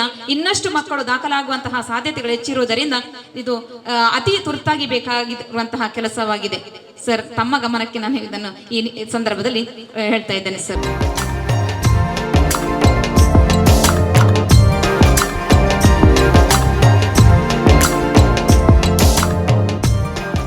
ನನ್ನ ವ್ಯಾಪ್ತಿಯಲ್ಲಿ ನನಗೆ ಒಂದು ಶಿಕ್ಷಣ ಸಂಸ್ಥೆಯ ಮುಖ್ಯಸ್ಥನಾಗಿ ಏನು ಅನಿಸಿದೆ ಅದನ್ನ ಒಂದು 5 ನಿಮಿಷ ಹೇಳಲಿಕ್ಕೆ ಮಾತ್ರ ಇಚ್ಛೆ ಪಡ್ತೇನೆ. ಅಷ್ಟು ಪೋಷಕರಿಗೆ ಈಗ ಪೇಷನ್ಸ್ ಲೆವೆಲ್ ಇಲ್ಲ ಅಂತ ಹೇಳಿ ಅವರ ಮುಖಭಾವದಲ್ಲಿ ಗೊತ್ತಾಗ್ತದೆ, ಅದರಿಂದ ಜಾಸ್ತಿ ಮಾತಾಡೋದು ತಪ್ಪಾಗುತ್ತೆ. ಒಂದು ಶಿಕ್ಷಣ ವ್ಯವಸ್ಥೆಯಲ್ಲಿ ಆಲೋಚನೆ ಮಾಡ್ತಾ ಹೋದ್ರೆ ದಕ್ಷಿಣ ಕನ್ನಡ ಜಿಲ್ಲೆಯಂತ ವ್ಯವಸ್ಥೆಯಲ್ಲಿ ನಾವು ಇರುವಂತದ್ದೇ ಪುಣ್ಯ. ಯಾಕಂದ್ರೆ ಬೆಂಗಳೂರಿನಲ್ಲಿ ಇಂಟರ್ನ್ಯಾಷನಲ್ ಸ್ಕೂಲ್ನ ಬೋರ್ಡ್ ಹಾಕೊಂಡಿರೋರು ಕೊಡುವ ವ್ಯವಸ್ಥೆ ನಮ್ಮಲ್ಲಿ ಸರ್ಕಾರಿ ಶಾಲೆಯಲ್ಲಿ ಸಿಗ್ತದೆ. ಇಲ್ಲಿರ್ತಕ್ಕಂಥ ಶಿಕ್ಷಕರಲ್ಲಿ ಒಂದು ಕಮಿಟ್ಮೆಂಟ್ ಇದೆ. ಅದು ಒಂದು ಗೆಸ್ಟ್ ಫ್ಯಾಕಲ್ಟಿ ಇರ್ಬೋದು, ಅವರಲ್ಲಿ ಒಂದು ಮುಖ್ಯ ಗುರುಗಳಲ್ಲಿ ಇರಬೇಕಾದಂತಹ ಅರ್ಹತೆ ಮತ್ತು ಕಮಿಟ್ಮೆಂಟ್ ಅವರ ಹತ್ರ ಇರುತ್ತೆ. ನಮ್ಮ ಶಿಕ್ಷಣ ವ್ಯವಸ್ಥೆ ಇರುವಂತದ್ದೇ ಆ ರೀತಿಯಾಗಿ. ಆದ್ರೆ ಮುಂದಿನ ದಿನಗಳಲ್ಲಿ ಈಗ ಏನಾಗ್ತಿದೆ ಅಂತ ಹೇಳಿದ್ರೆ, ಮಕ್ಕಳನ್ನ ಅಪ್ಡೇಟ್ ಮಾಡುವಂಥದ್ದು ಸ್ವಲ್ಪ ಚಾಲೆಂಜ್. ಈಗ ನಾನು PUC ಅಲ್ಲಿ ಇದ್ದಾಗ, ನಾನು PUC ತನಕ ಓದಿದ್ದು KPS ಕೆಯೂರಲ್ಲಿ. ಸರ್ ಹೇಳಿದ್ರು, ಸರ್ ಎಲ್ಲರೂ ಸರ್ಕಾರಿ ಶಾಲೆಯಲ್ಲಿ ಓದೋರು, ಖಂಡಿತವಾಗ್ಲೂ ಹೌದು. ಒಂದು ಯೋಚಿಸುವ ಮತ್ತು ಎಲ್ಲವನ್ನ ಸ್ವಲ್ಪ ಚಾಲೆಂಜಿಂಗ್ ಆಗಿ ತಗೊಳ್ಳುವಂತ ಮನೋಭಾವನೆಯನ್ನು ಕಲಿಸಿದ್ರೆ ಅದು ಕನ್ನಡ ಮಾಧ್ಯಮ, ಅದರಲ್ಲಿ ಕೂಡ ಸರ್ಕಾರಿ ಶಾಲೆ. ನನಗೆ JCIದು ಕಾರ್ಯಕ್ರಮ ಆಗುವಾಗ ಒಂದ್ 2-3 ವರ್ಷ ಮುಂಚೆ ಮೇಡಮ್ ಇಲ್ಲಿ ಇದೇ ಒಂದು ಮನವಿಯನ್ನ ಕೊಟ್ರು. ಆಗ ನಾವು NMPTಗೆ ಮಾತಾಡಿ ಅಲ್ಲಿ ಒಬ್ರು ಅತ್ಯಂತ ನನ್ನ ಸ್ನೇಹಿತ ಅಧಿಕಾರಿ ಇದ್ದಾರೆ, ಅವರ ಮೂಲಕ, ಯಾಕಂದ್ರೆ ಆಗ ಇಲ್ಲಿ ಸಂಖ್ಯೆ ಕಮ್ಮಿ ಇತ್ತು, ಇಲ್ಲಿ ಫಂಡಿಂಗ್ ಬರ್ಲಿಕ್ಕೆ ಅಂತ ಹೇಳಿದ್ರೆ ಬೇರೆ ಕಾಂಪಿಟೇಷನ್ ಇತ್ತು ಆಗ. ಮತ್ತೆ MLA ಅವರಿಗೆಲ್ಲ ಹೇಳಿ ಹೇಗೋ ಅದನ್ನ ಪುಟ್ ಅಪ್ ಮಾಡಿದ್ವಿ. ಅಂತೂ ಇಂತೂ ಮತ್ತೆ 6-7 ಲಕ್ಷ ರೂಪಾಯಿ ಶಾರ್ಟೇಜ್ ಆಯ್ತು. ಮತ್ತೆ ಹಾಗೂ ಈಗ ಮಾಡಿ ಅಂತೂ ಕಂಪ್ಲೀಟ್ ಆಯ್ತು. ಶಾಲೆಯಲ್ಲಿ ಮಕ್ಕಳನ್ನ ಹೆಚ್ಚು ಮಾಡುವಂತದ್ದು ಸರ್ಕಾರಿ ಶಾಲೆಯಲ್ಲಿ ಅದೊಂದು ದೊಡ್ಡ ಚಾಲೆಂಜ್. ಆದ್ರೆ ಶಾಲೆಯಲ್ಲಿ ಮಕ್ಕಳು ಜಾಸ್ತಿ ಆದಾಗ ವ್ಯವಸ್ಥೆ ಮಾಡೋದು ಅದಕ್ಕೊಂದು ದೊಡ್ಡ ಚಾಲೆಂಜ್. ಈಗ ಫಸ್ಟ್ ಸ್ಟೆಪ್ ಅಲ್ಲಿ ನೀವು ಪಾಸ್ ಆಗಿದ್ದೀರಿ, ಈಗ 2ನೇ ಸ್ಟೆಪ್ಗೆ ಏನ್ ಮಾಡ್ತೀರಿ ಅನ್ನೋದು ಸ್ವಲ್ಪ ಆಲೋಚನೆ ಮಾಡ್ಬೇಕು. ಮೇಡಮ್ ನೀವು ಹೇಳಿದ್ರಿ CSR ಗೆ ಸ್ವಲ್ಪ ಮನವಿ ಮಾಡಿ, ಯಾಕಂದ್ರೆ ಶಿಕ್ಷಣ ಇಲಾಖೆ ವಿಚಾರ ತಮಗೂ ಗೊತ್ತಿದೆ. ಅವರ ವ್ಯಾಪ್ತಿಯಲ್ಲಿ ಅವರು ಎಷ್ಟು ಅಂತ ಕೊಡ್ಬೋದು. 1 ಕೋಟಿ ಕೊಟ್ರೆ ಅಲ್ಲಿ 10 ಶಾಲೆಯವರು ಬರ್ತಾರೆ. ಹಂಚಿ ಕೊಡುವಾಗ ಅಲ್ಲಿ ಒಂದು ಟಾಯ್ಲೆಟ್ಗೆ ದುಡ್ಡು ಉಳಿಸ್ಲಿಕ್ಕೆ ಸಾಧ್ಯ ಇಲ್ಲ, ಅಂತ ವ್ಯವಸ್ಥೆ ಇರುವಂತದ್ದು. CSRಗೆ ಸ್ವಲ್ಪ SDMC ಅವರು ಮನಸ್ಸು ಮಾಡ್ಬೇಕು. ನಿಮ್ಮ ಅನುಮತಿ ಇಲ್ಲದೆ ಯಾವುದು ನಡೆಯುವುದಿಲ್ಲ. ಆದ್ರೆ ನಾನು ದಾರಿ ತೋರಿಸ್ಲಿಕ್ಕೆ ನನಗೆ ವ್ಯವಸ್ಥೆ ಇದೆ. ನನ್ನ ವ್ಯಾಪ್ತಿಯಲ್ಲಿ ಒಂದಷ್ಟು ಕಂಪನಿಗಳನ್ನ ನಾನು ಕನೆಕ್ಟ್ ಮಾಡ್ಲಿಕ್ಕೆ ಮಾಡ್ಬೋದು. ಈಗ KPS ಕೆಯೂರ್ದು ಬೇರೆ ಜವಾಬ್ದಾರಿ ನನ್ನ ತಲೆ ಮೇಲೆ ಎಳ್ದಿದ್ದಾರೆ, ಎಲ್ಲ ತುಂಬಾ ಇದೆ. ಅಲ್ಲಿ 65 ಲಕ್ಷದ ಪ್ರಾಜೆಕ್ಟ್ ಇದೆ. ಈಗ NMPTಗೆ ಇನ್ನು ಕೇಳೋ ತರ ಇಲ್ಲ ಪರಿಸ್ಥಿತಿ. ರಿಲಯನ್ಸ್ ಫೌಂಡೇಶನ್ ಅಂತದಕ್ಕೆಲ್ಲ ನೀವು ಟ್ರೈ ಮಾಡ್ಬೋದು. ಮ್ಯಾಮ್ ನೀವು ಅದನ್ನ ಸ್ವಲ್ಪ ಫಾಲೋಅಪ್ ಮಾಡಬೇಕು. ನಮಗಿರುವಂತ ವ್ಯವಸ್ಥೆಯಲ್ಲಿ ಸ್ವಲ್ಪ ಮರೆಯುತ್ತದೆ, ಅದರಿಂದಾಗಿ ನೀವು ಸ್ವಲ್ಪ ಅದರ ಹಿಂದೆ ಬಿದ್ದರೆ ಮಾಡ್ಬೋದು. ಮತ್ತೆ ಈಗ ಶಿಕ್ಷಣಾಧಿಕಾರಿಗಳು ಕೂಡ ಅಷ್ಟೇ ತಳಮಟ್ಟದಿಂದ ಬಂದಿರುವವರು. ಆದ್ರಿಂದ ಮತ್ತೆ ಅತ್ಯಂತ ಎಲ್ಲಿ ಹೋದ್ರೂ ಕೂಡ ಅವರು ಇಲಾಖೆಯಲ್ಲಿರೋ ನಮ್ಗೆ ಗೊತ್ತು, ಎಲ್ಲಿ ಯಾವುದೇ ಕಾರ್ಯಕ್ರಮದಲ್ಲಿ ಅತ್ಯಂತ ಆತ್ಮವಾಗಿ ಒಂದು ಸ್ನೇಹಿತನಾಗಿ ಮಾತಾಡುವಂತವ್ರು. ತುಂಬಾ ಖುಷಿ ಆಯ್ತು ಸರ್, ನಿಮ್ಮಂತವ್ರು ಆ ಪ್ಲೇಸ್ಗೆ ಬಂದ್ರೆ ಮಾತ್ರ ಅದಕ್ಕೆ ತೂಕ ಬರೋದು, ಮತ್ತೆ ಈ ಗ್ರಾಮೀಣ ಪ್ರದೇಶದ ಅವಸ್ಥೆ ಅವರಿಗೆ ಅರ್ಥ ಆಗೋದು. ಅದರಿಂದ ಒಳ್ಳೆ ವ್ಯಕ್ತಿ ಬಂದಿದ್ದಾರೆ. ವಿಷ್ಣು ಪ್ರಸಾದ್ ಸರ್ ಕೂಡ ಅಷ್ಟೇ, ಅವರ ವ್ಯಾಪ್ತಿಯಲ್ಲಿ ಏನ್ ಬೇಕೋ ಆ ಕೆಲಸಗಳನ್ನ ಮಾಡಿದ್ದಾರೆ. ಪೋಷಕರಿಗೆ 2 ನಿಮಿಷ ಮಾತಾಡ್ಲಿಕ್ಕೆ ಇರುವಂತದ್ದು. ನಾನು PUC ಗೆ ಬಂದಾಗ ಕಂಪ್ಯೂಟರ್ ಯುಗ ಬಂತು. ಇನ್ನು ಕಂಪ್ಯೂಟರ್ ಬಂತು, ಇನ್ನು ಕೆಲಸ ಇಲ್ಲ ಅಂತ ಡಿಕ್ಲೇರ್ ಆಯ್ತು. ಎಲ್ಲ ಕಂಪ್ಯೂಟರ್ ಮಾಡ್ತದೆ, ಎಲ್ಲ ಕಂಪ್ಯೂಟರ್, ಇನ್ನು ಜಾಬ್ ಇಲ್ಲ ಅಂತ ಹೇಳಿ. ಯಾರೆಲ್ಲ ಕಂಪ್ಯೂಟರ್ ಕಲ್ತ ಅವನಿಗೆ ಆ ಕಾಲದಲ್ಲಿ ಜಾಬ್ ಆಯ್ತು, ಅವನು ಸಾಫ್ಟ್ವೇರ್ ಇಂಜಿನಿಯರ್ ಆದ. ಯಾರು ಸುಮ್ಮನೆ ಅಪ್ಡೇಟ್ ಆಗಿದೆ ಕೂತ ಅವ ಮನೆಯಲ್ಲಿ ಕೂತ. AI ಯುಗ ಬಂದಿದೆ, ಆರ್ಟಿಫಿಷಿಯಲ್ ಇಂಟೆಲಿಜೆನ್ಸಿ ಬರ್ತಾ ಇದೆ. ನೀವೆಲ್ಲ ಕೂತು ಆಲೋಚನೆ ಮಾಡ್ತಿದ್ರೆ ನಾನು ಪೂರ AI ಮಲ್ಪನೆ ಅಂತ. ಊಟ ನೀವೇ ಮಾಡ್ಬೇಕು ಆಯ್ತಾ, ಊಟ AI ಮಾಡಿಕೊಡೋದಿಲ್ಲ ಆಯ್ತಾ, ಊಟ ನೀವೇ ಮಾಡ್ಬೇಕು. ಯೂಟ್ಯೂಬ್ ನಲ್ಲಿ ನೀವು ಇದು ಟೊಮೆಟೊ ಸಾರು ಮಾಡೋದು ನೋಡಿದ್ರೆ ನೋಡುವಾಗ ಎಲ್ಲ ಅರ್ಥ ಆಗಿರ್ತದೆ, 2 ನಿಮಿಷ ಬಾನಲ್ಲಿ ಇಟ್ಟಾಗ ಎಲ್ಲ ಮರ್ತೋಗ್ತದೆ, ಮತ್ತೆ ಅದನ್ನ ನೋಡಿ ಮಾಡ್ಬೇಕಾಗ್ತದೆ. ಆದ್ರಿಂದ ಕೃತಕ ಬುದ್ಧಿಮತ್ತೆ ಅದು ನಮ್ದು ಆಗುದಿಲ್ಲ. ಆದ್ರೆ ಮಾಡ್ಬೇಕಾಗಿರೋ ಕೆಲಸ ಏನಂತ ಹೇಳಿದ್ರೆ, ಇದು ಶಿಕ್ಷಕರನ್ನು ಸೇರಿಸಿಕೊಂಡು ಹೇಳ್ತಾ ಇರೋದು ನಾವು ಅಪ್ಡೇಟ್ ಆಗ್ಬೇಕು. ಪೋಷಕರು ಮತ್ತು ಶಿಕ್ಷಕರು ಅಪ್ಡೇಟ್ ಆಗ್ಲಿಲ್ಲ ಅಂದ್ರೆ ಮಕ್ಕಳು ಅಪ್ಡೇಟ್ ಆಗುದಿಲ್ಲ. AI ಯುಗ ಬಂದಿದೆ, AI ಯುಗಕ್ಕೆ ಬೇಕಾದ ರೀತಿಯಲ್ಲಿ ನಿಮ್ಮ ಮಕ್ಕಳನ್ನ ಬೆಳೆಸಿ. ಬಹುತೇಕ ಭಾಷಣಕಾರರು ಹೇಳೋದಿದೆ, ಮೊಬೈಲ್ ಯೂಸ್ ಮಾಡ್ಲಿಕ್ಕಿಲ್ಲ, ಅದು ಎಲ್ಲ ಹಾಳಾಗಿದೆ ಮೊಬೈಲ್. ಅಲ್ಲ ಸ್ವಾಮಿ, ಇಡೀ ಮೊಬೈಲ್ ಈಗ ಬಂದಾಗಿದೆ, ನಿಮ್ಮ ಮಕ್ಕಳಿಗೆ ಏನು ಟೆಕ್ನಾಲಜಿ ಕಲಿಸದಿದ್ರೆ ಮತ್ತೆಂತ ಮಾಡ್ತೀರಿ? ಹಾಗಲ್ಲ, ಮೊಬೈಲ್ ಇಂದ ಏನು ಉಪಯೋಗಗಳನ್ನು ಪಡ್ಕೊಂಡು ಅಪ್ಡೇಟ್ ಆಗ್ಬೇಕು ಅದನ್ನ ನೀವು ಮಾಡಿ, ಅದನ್ನ ಮಕ್ಕಳಿಗೂ ಕಳಿಸಿ. ಮೊಬೈಲ್ ಕೊಟ್ಟು ಕಾಲ್ ಮೇಲೆ ಕಾಲ ಹಾಕಿ ಧಾರಾವಾಹಿ ನೋಡ್ಬೇಡಿ, ಬಿಗ್ ಬಾಸ್ ನೋಡ್ಬೇಡಿ. ನೋಡುವಾಗ ಮಕ್ಳು ಎಂತ ಮೊಬೈಲ್ ನೋಡ್ತಿದ್ದಾರೆ ಅಂತ ಸ್ವಲ್ಪ ನೋಡಿದ್ರೆ ಸಾಕು. ಮೊಬೈಲ್ ಅನ್ನು ಸಂಪೂರ್ಣ ಬ್ಯಾನ್ ಮಾಡ್ಲಿಕ್ಕೆ ನಿಮ್ಮಿಂದ ಸಾಧ್ಯ ಇಲ್ಲ ಆಯ್ತಾ. ಆದ್ರಿಂದ ನೆಕ್ಸ್ಟ್ ಜನರೇಷನ್ ಹೇಗೆ ಬೆಳೀತಿದೆ, ಓಡ್ತಿರುವಂತ ಪ್ರಪಂಚ ಹೇಗೆ ನಡೀತಿದೆ, ಅದಕ್ಕೆ ಸರಿಯಾಗಿ ಮಕ್ಕಳನ್ನ ಬೆಳೆಸುವಂತದ್ದೇ ನಮ್ಮ ಬುದ್ಧಿವಂತಿಕೆ, ಅದನ್ನು ವಿರೋಧಿಸುವಂತದ್ದಲ್ಲ. ಆದ್ರಿಂದ ಮತ್ತೊಂದು HMM ನಿಮಗೂ ಕೂಡ ಹೇಳ್ತಾ ಇರುವಂತದ್ದು, ಮತ್ತು ಶಿಕ್ಷಣ ಇಲಾಖೆ ಕೂಡ ಫಸ್ಟ್ ಅಪ್ಡೇಟ್ ಆಗ್ಬೇಕಾಗಿರುವಂತದ್ದು ಶಿಕ್ಷಕರು. ಈ ನಿಟ್ಟಿನಲ್ಲಿ ವಿದ್ಯಾಮಾತದ್ದು ಏನಾದ್ರೂ ನಿಮಗೆ ಸಹಾಯ ಬೇಕು, ಶಿಕ್ಷಕರಿಗೆ ಏನಾದ್ರೂ ಎಲ್ಲಾದ್ರೂ ನೀವು ಕಾರ್ಯಾಗಾರವನ್ನ ಆಯೋಜನೆ ಮಾಡ್ತೀನಿ ಅಂದ್ರೆ ಉಚಿತವಾಗಿ ನಾವು ಮಾಡಿಕೊಡ್ತೇವೆ. ನಂದೇ ಕಾರಿಗೆ ನಾನು ಪೆಟ್ರೋಲ್ ಹಾಕೊಂಡು ಬರ್ತೇನೆ, ನೀವು ₹1 ಯಾವುದೇ ಇಲಾಖೆಯಿಂದ ಕೊಡೋದು ಬೇಡ. ಅದು ಎಲ್ಲಿ ಮಾಡಿದ್ರು ಪರವಾಗಿಲ್ಲ. ತಾಲೂಕು ಮಟ್ಟದಲ್ಲಿ ಏನಾದ್ರು ಮಾಡ್ತೀರಾ, 1 ದಿನದ ಸಂಪೂರ್ಣ ಆಯೋಜನೆ ಕಾರ್ಯಕ್ರಮವನ್ನ ನಾನು ಉಚಿತವಾಗಿ ನಿಮಗೆ ನಡೆಸ್ಕೊಡ್ತೇನೆ, ಎಲ್ಲ ಶಿಕ್ಷಕರಿಗೆ ಅನ್ವಯಿಸುವಂತೆ. ಇದನ್ನ ಮಾಡದೇ ಇದ್ರೆ ಮಾತ್ರ ನಿಮಗೂ ಏನಾಗುತ್ತೆ ಅಂದ್ರೆ, ಶಿಕ್ಷಣ ಇಲಾಖೆ ಅಧಿಕಾರಿಗಳಿಗೂ ಇದು ಬರ್ಡನೆ, ಅಪ್ಡೇಟ್ ಆಗುದಿಲ್ಲ ಟೀಚರ್ಸ್. ಸೊ ಈ ರೀತಿಯಾಗಿ ಆಗ್ತದೆ. ಈಗ ಪೊಲೀಸ್ ಇಲಾಖೆಯಿಂದ ಇರ್ಬೋದು, ಪ್ರತಿಯೊಂದರಲ್ಲಿಯೂ ಕೂಡ ಈಗ ಕಂಪ್ಯೂಟರ್ ಬಂದಾದ್ಮೇಲೆ 60 ವರ್ಷ ನಿವೃತ್ತಿ ಆಗುವಂತವರು ಕೂಡ ಕಲಿಯುವಂತ ಅನಿವಾರ್ಯತೆ ಏನು ಸೃಷ್ಟಿ ಆಯ್ತು. ಶಿಕ್ಷಣವನ್ನೇ ಕಲಿಸ್ಲಿಕ್ಕೆ ಇರುವಂತ ನಾವು ಅಪ್ಡೇಟ್ ಆಗ್ಬೇಕು ಅನ್ನೋಂಥ ನಿಟ್ಟಿನಲ್ಲಿ ದಯವಿಟ್ಟು ಪೋಷಕರೇ ಇದು ಆಲೋಚನೆ ಮಾಡುವ ಸಮಯ. ನಿಮ್ಮ ಮಕ್ಕಳು 10th ಕಳೆದಾದ್ಮೇಲೆ ಆಲೋಚನೆ ಮಾಡ್ಲಿಕ್ಕೆ ಶುರು ಮಾಡಿದ್ರೆ ಆಗ ಗೊತ್ತಾನಾಗ ಪೊರ್ತಾಂಡ್ ಆಗ್ತದೆ. ಸೊ ಸ್ವಲ್ಪ ಈ ಪ್ರಾಥಮಿಕ ಹಂತದಲ್ಲಿ ಮಕ್ಕಳನ್ನ ಮಾನಿಟರ್ ಮಾಡುವಂತ ಕೆಲಸಕ್ಕೆ ಬನ್ನಿ. 250 ಎಷ್ಟು ಮಕ್ಕಳಿದ್ದಾರೆ ಇಲ್ಲಿ? ಬಹುಶಃ 10% 25% ಪೋಷಕರು ಬಂದಿದ್ದಾರೆ. ನಿಮ್ಮ ಮಕ್ಕಳು ಬರುವ ಶಾಲೆಗೆ ನೀವು 1 ಗಂಟೆ 2 ಗಂಟೆಯೋ ಕೊಡದೇ ಇದ್ರೆ ಏನು ಮಾಡಕ್ಕಾಗಲ್ಲ. ಯಾಕಂದ್ರೆ ಆ ವ್ಯವಸ್ಥೆ ಈಗ ಒಂದು ಫೋರ್ಸ್ ಅಲ್ಲಿ ಟ್ರಸ್ಟ್ ಕೂಡ ಮಾಡ್ತಾ ಇದೆ. ಈಗ ನಾನು ಒಂದು ಶಾಲೆ ದತ್ತದವರು, ಇವರು ನಾಯಕರು ಒಂದ್ಸತಿ ಇವರು ಹಾಕಿದ್ರು ನನ್ನ ನೀವು ಮಾಡ್ಲೇಬೇಕು ಕೊಲ್ತಿಗೆ ಶಾಲೆಯನ್ನು. ಸರ್ 3 ವರ್ಷ ಮಾಡಿದೆ ಸರ್. 12 ಲಕ್ಷದಷ್ಟು ಅನುದಾನಗಳನ್ನ ತಂದು ಪೇಂಟಿನಿಂದ ಹಿಡಿದು ಇದೆಲ್ಲ ಬಿದ್ದೋಗಿತ್ತು, ಕಂಪ್ಲೀಟ್ ಟ್ರಸ್ ಹಾಕ್ಸಿ ಹೊಸದಾಗಿ ಮಾಡಿದ್ವಿ. ಪ್ರಾಬ್ಲಮ್ ಏನಂತ ಹೇಳಿದ್ರೆ ಗ್ರಾಮಸ್ಥರದ್ದು ಕೋಆಪರೇಷನ್ ಇಲ್ಲ. ಇದು LKG UKG ಮಾಡಿದೆವು. ಫಸ್ಟ್ ವರ್ಷ 13 ಮಕ್ಕಳನ್ನ ತಂದು ಬಿಟ್ರು, 3,000 ಕಟ್ಲಿಕ್ಕೆ ಇರೋದು, ಅದನ್ನು ಪಿಕ್ಮಿ ಕಲೆಕ್ಷನ್ ಮಾಡುವಂತ ಅವಸ್ಥೆ ನಮ್ದು. ₹100 200 ತಂದು ಕಟ್ಟುವಂಥದ್ದು. ನಾವು ಹೊರಗಡೆ ಹೋಗಿ 30,000 ಕಟ್ಲಿಕ್ಕೆ ರೆಡಿ ಇದ್ದೇವೆ, ಸರ್ಕಾರಿ ಶಾಲೆಯಲ್ಲಿ ಬಂದು ಒಂದು ₹3,000 ಕಟ್ಲಿಕ್ಕೆ ರೆಡಿ ಇಲ್ಲ. ಇಂಥ ವ್ಯವಸ್ಥೆ ಇವತ್ತು ಇವರು KPS ನಲ್ಲಿ ಪಾಪ ಗುರುಗಳು ಬೇಡ್ಕೊಳ್ತಾ ಇದ್ರು, ₹1,200 ಎಕ್ಸ್ಟ್ರಾ ಆಗ್ತೇವೆ, ದಯವಿಟ್ಟು ಕೊಟ್ಬಿಡಿ. ನಾಗೆ ಹೇಳಿದೆ ಪೋಷಕರಿಗೆ, ಪಿಗ್ಮಿ ಕಲೆಕ್ಷನ್ ಮಾಡೋದು HM ಇದು ಕೆಲಸ ಅಲ್ಲ, ದಯವಿಟ್ಟು ಅದನ್ನು ಕೊಡಿ. ಅದು ಇವತ್ತಿನ ಕಾಲಕ್ಕೆ ದೊಡ್ಡ ಅಮೌಂಟ್ ಅಲ್ಲ, ಅದರಿಂದ ಕೊಡಿ. ಅದರಿಂದ ಕೇವಲ ನೀವು ಶಾಲೆಗೆ ದುಡುಮ್ ಅಂತ ತಂದು ಹಾಕಿದ್ರೆ ಸಾಲದು, ನಿಮ್ಮ ಜವಾಬ್ದಾರಿಗಳನ್ನ ಮಾಡಿದಾಗ ಮಾತ್ರ ಈ ವ್ಯವಸ್ಥೆ ಇದಾಗ್ತದೆ. ಯಾಕೆ ಹೇಳ್ತಾ ಇದ್ದೀನಿ ಕಿವಿ ಮಾತಂದ್ರೆ, ಶಾಲೆಯಲ್ಲಿ ಮಕ್ಕಳ ಸಂಖ್ಯೆ ಜಾಸ್ತಿ ಆಗಿದೆ. ಆಗ ಟೀಚರ್ಗಳು ನೋಡ್ಕೊಳ್ಳೋದಿಲ್ಲ ಅಂತ ಹೇಳಿದ್ರೆ ಆಗುದಿಲ್ಲ. ಶಾಲೆಗಳಲ್ಲಿ ಮಕ್ಕಳ ಸಂಖ್ಯೆ ಜಾಸ್ತಿ ಆದಾಗ ಪೋಷಕರ ಜವಾಬ್ದಾರಿ ಕೂಡ ಜಾಸ್ತಿ ಆಗ್ತದೆ. ಈ ನಿಟ್ಟಿನಲ್ಲಿ ಸ್ವಲ್ಪ ಆಲೋಚನೆ ಮಾಡ್ಕೊಂಡು ಹೋಗಿ. ಈಗ ವಿಷ್ಣು ಪ್ರಸಾದ್ ಸರ್ ಏನು ಶಾಲೆಗಳಲ್ಲಿ ಅವರ ಕೆಲಸವನ್ನು ಮಾಡಿದ್ದಾರೆ, ಮುಂದಿನ ಶಿಕ್ಷಣಾಧಿಕಾರಿಗಳು ಕೂಡ ಅತ್ಯಂತ ಏನು ಸ್ವಲ್ಪ ಅಪ್ಡೇಟ್ ಆಗಿ ಅದನ್ನ ಮುಂದುವರಿಸ್ತಾರೆ ಅನ್ನುವಂತ ನಿಟ್ಟಿನಲ್ಲಿ ಪೋಷಕರಿಗೆ ಏನು ಸಂಪನ್ಮೂಲ ವ್ಯಕ್ತಿಯಾಗಿ ಹೇಳುವಂತದ್ದನ್ನ ಅತ್ಯಂತ ಚುಟುಕಾಗಿ ಹೇಳಿದ್ದೀನಿ.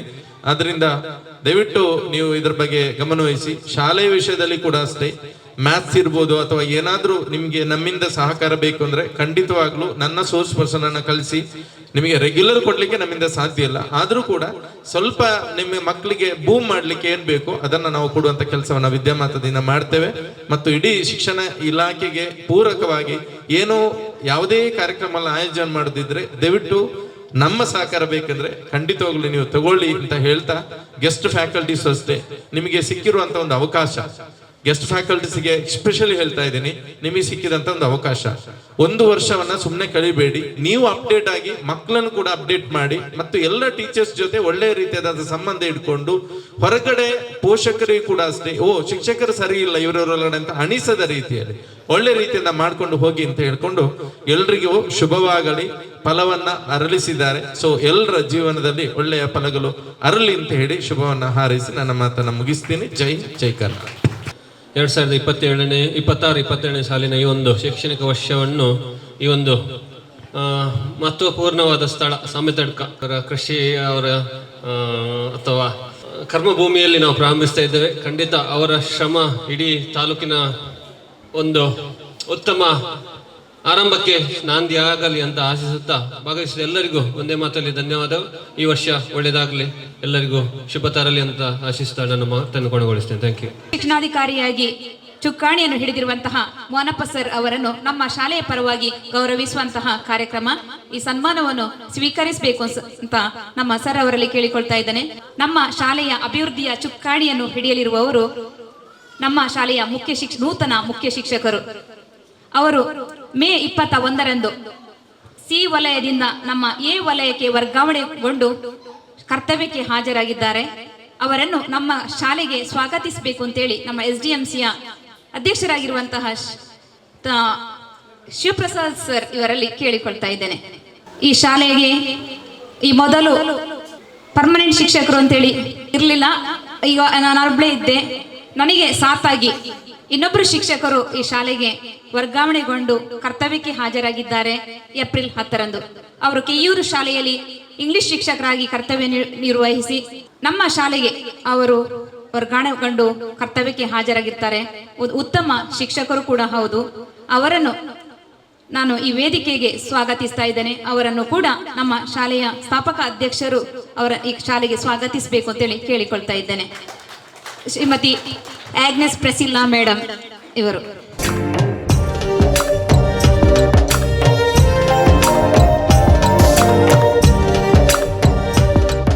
ಹೊಸ ಚಿಂತನೆಗಳ ಹೂ ಹರಡಲಿ, ಹೊಸ ಚಿಂತನೆಗಳ ಹೂ ಹರಡಲಿ, ಜ್ಞಾನದ ಬೆಳಕು ಎಲ್ಲೆಡೆ ಪಸರಿಸಲಿ, ಜ್ಞಾನದ ಬೆಳಕು ಎಲ್ಲೆಡೆ ಪಸರಿಸಲಿ. ಈ ಕಾರ್ಯಕ್ರಮವು ಯಶಸ್ಸಿನ ಶಿಖರವೇರಲಿ, ಈ ಕಾರ್ಯಕ್ರಮವು ಯಶಸ್ಸಿನ ಶಿಖರವೇರಲಿ. ನಿಮ್ಮೆಲ್ಲರ ಪ್ರೋತ್ಸಾಹ ಸದಾ ಇರಲಿ ಎನ್ನುವಂತಹ ಆಶಯದೊಂದಿಗೆ ನಾವು ಇವತ್ತಿನ ಈ ಕಾರ್ಯಕ್ರಮವನ್ನು ಇಲ್ಲಿಗೆ ಮುಕ್ತಾಯಪಡಿಸ್ತಾ ಇದ್ದೇವೆ. ಅವಕಾಶಕ್ಕಾಗಿ ಧನ್ಯವಾದಗಳು. ಸುದ್ದಿ ಚಾನಲ್, ಕ್ಷಣ ಕ್ಷಣದ ಸುದ್ದಿಗಾಗಿ.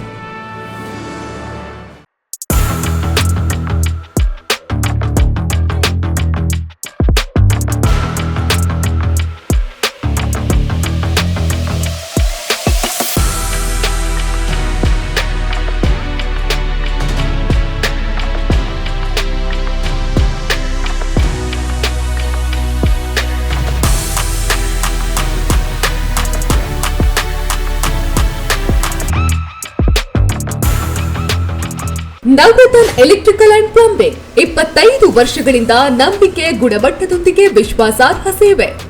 ಒಂದೇ ಸೂರಿನಡಿ ಅತ್ಯಂತ ಕಡಿಮೆ ಬೆಲೆಗೆ ಗುಣಮಟ್ಟದ ವಸ್ತುಗಳು.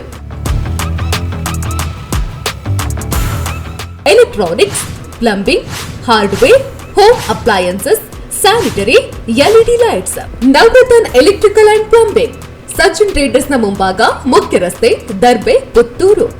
ಸಂಪರ್ಕಿಸಿ 9003814451, 9945521951, 99017846551.